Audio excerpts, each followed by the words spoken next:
Welcome sa aking vlog. Ang ituturo ko ngayon about tricks sa Messenger.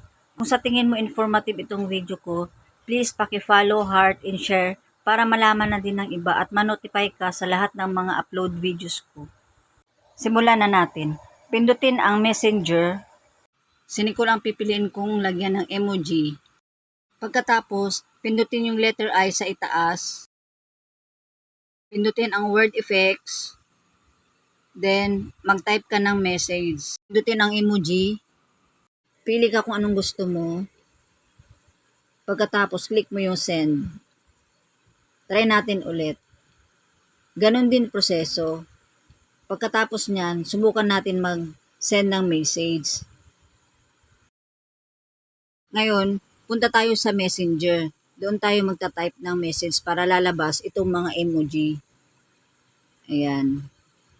Para makita natin. O diba, ang ganda tingnan. Kung gusto mong lagyan lahat ng mga message, yung mga gusto mo lang, lagyan mo ng emoji.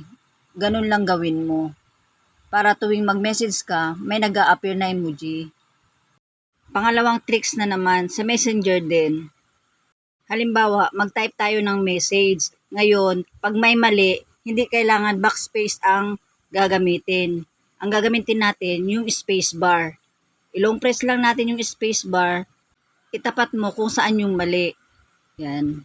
Sana nagustuhan nyo at may natutunan kayo, lalo na sa mga hindi pa alam sa about tricks na ito.